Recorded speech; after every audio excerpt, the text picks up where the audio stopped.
Good morning, ma'am. One thing that I've always loved about books are the fictional characters. It's fascinating how there's usually like one character who ends up resonating with you, who allows you to glimpse at a reflection of yourself from a new perspective, or helps you realize a lesson that you've desperately been needing to hear. It's pleasant to find comfort in these characters, to know that you're not alone in the journey of your ever-evolving voice. In the books that I've read over the past years, there are several characters that have left a mark on me. And no, it was not smudged ink on my fingertips from rapidly flipping through the pages as I plowed through the book.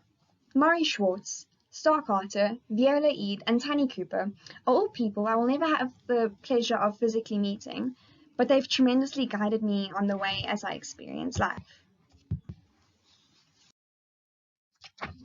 Starting off with Morrie Schwartz from Tuesdays with Morrie, this is a remarkable old man who has a ton of wisdom and knowledge to share about life.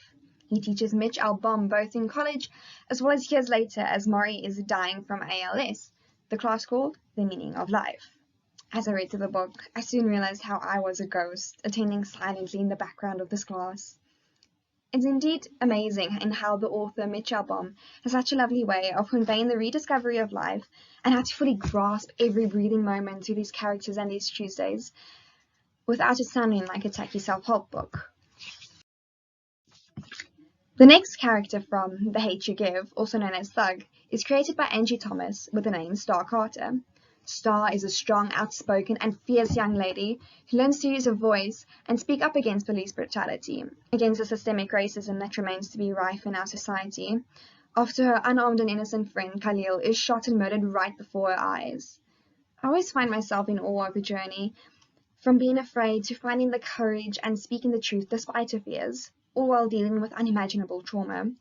Upon reflection, this is something that everyone needs to learn to do somewhere along the way. We need to shove the fears and anxiety out the way and go full speed ahead for what we believe in. Viola Eade is another impactful character who I read about in The Knife of Never Letting Go. In the story, there is a disease whereby everyone's thoughts are heard out loud, called the noise, which affects the 100% male population in Princestown. Todd Hewitt, the protagonist, leaves and eventually stumbles upon Viola, a girl and unaffected by the noise. She had recently crash-landed after traveling from the old world. As a complete contrast to Tom, and being non-verbal and uncommunicative, the author Patrick Ness still manages to create a voice for her through the lack thereof. What I mean by this is when Viola does speak, it makes what she says all the more emphasized, and her strong nature echoes into her witty and ferocious actions.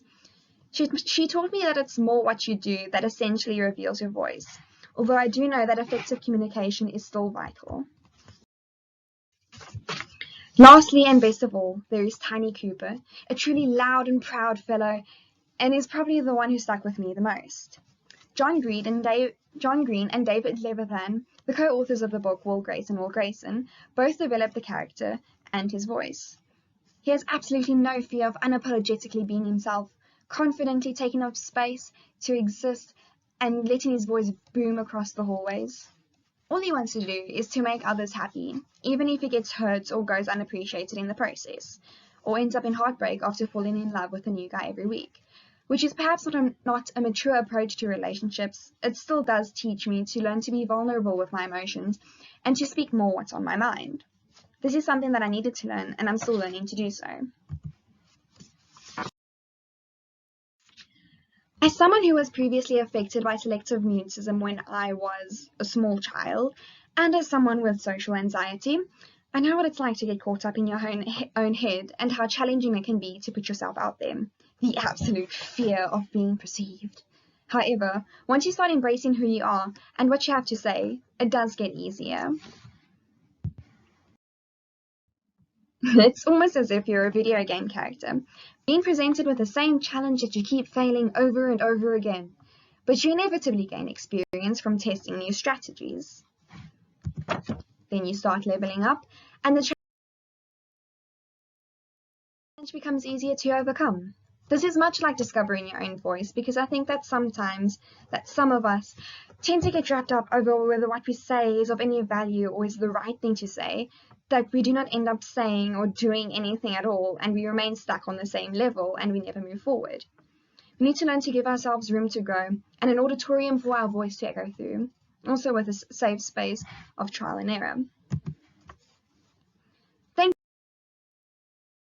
for listening to my voice as I spoke about voice. Thank you.